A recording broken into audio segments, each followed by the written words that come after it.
On dit souvent que la justice est aveugle. Mais après 10 ans passés dans les couloirs des tribunaux, je peux vous dire qu'elle est surtout sourde. Sourde aux cris d'un enfant, sourde à l'épuisement d'un père.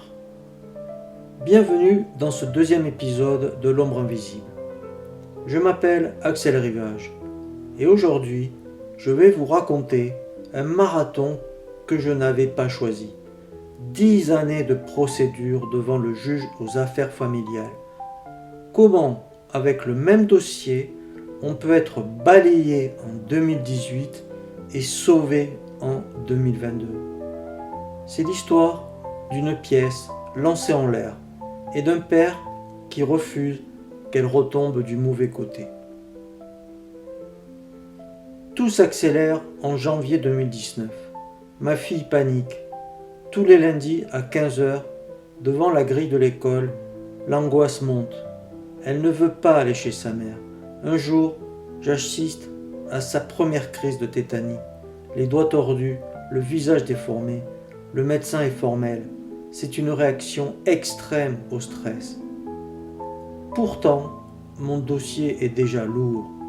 Ma fille et moi avons eu 15 jours d'ITT, chacun, pour violence psychologique et physique de la part de sa mère. Il y a un signalement au procureur, une information préoccupante. Tout est là. Mais lors de l'audience, le juge ne voit qu'un père qui sourit trop nerveusement. En face, on m'accuse d'aliénation parentale. On utilise ma stérilité contre moi. Le verdict de 2018 tombe. La garde alternée est maintenue. À ce moment-là, je ne crois plus à l'injustice de mon pays. Ma fille de 11 ans me dit même « Papa, tu as fait tout ce que tu as pu. Laisse tomber. » Pendant 4 ans, nous vivons en sursis. Ce que les gens ne voient pas, c'est le coût de ce combat. En 6 mois, j'ai perdu 30 000 € d'économie. Je ne dors plus. J'ai 10 de tension. Mon corps est perclus de névralgie. Je me suis retrouvé à faire la queue au secours populaire. Moi, indépendant depuis 30 ans. Je baissais la tête sous le regard des passants. Ma vie dérangée. Mais chaque centime économisé sur la nourriture, c'était 1 centime de plus pour la psy ou l'avocat. On ne se bat pas avec des gants de boxe.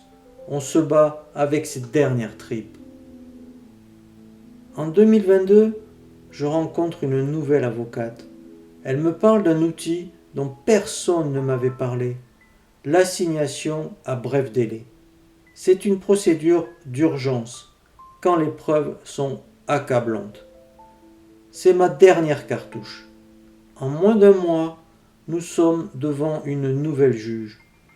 Les documents sont strictement les mêmes qu'en 2018 et rien n'a changé, sauf la personne derrière le bureau.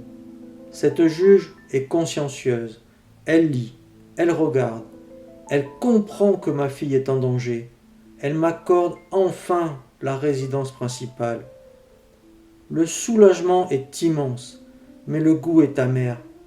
Si j'avais croisé cette juge 10 ans plus tôt, ma fille n'aurait pas grandi dans la peur et je ne serais pas aujourd'hui ruiné et marqué physiquement.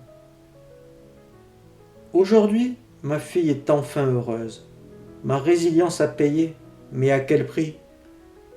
J'ai appris que la sécurité d'un enfant tient parfois à la chance de tomber sur le bon magistrat.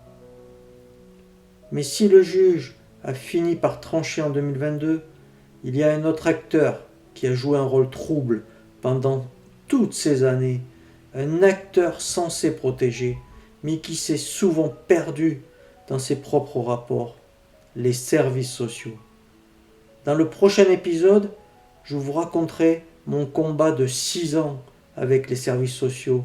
Je vous dirai comment je les ai vécus de l'intérieur, entre enquête bâclée et rapports censurés. Je vous expliquerai comment j'ai dû me battre contre une administration pour faire valoir la vérité. On se retrouve pour l'épisode 3 de l'ombre invisible. Merci de votre fidélité. Acteur censé protéger, mais qui s'est souvent perdu dans ses propres rapports, les services sociaux. Dans le prochain épisode, je vous raconterai mon combat de 6 ans avec les services sociaux. Je vous dirai comment je les ai vécus de l'intérieur, entre enquête bâclée et rapports censurés. Je vous expliquerai comment j'ai dû me battre contre une administration pour faire valoir la vérité. On se retrouve pour l'épisode 3 de l'ombre invisible. Merci de votre fidélité. Merci de votre fidélité.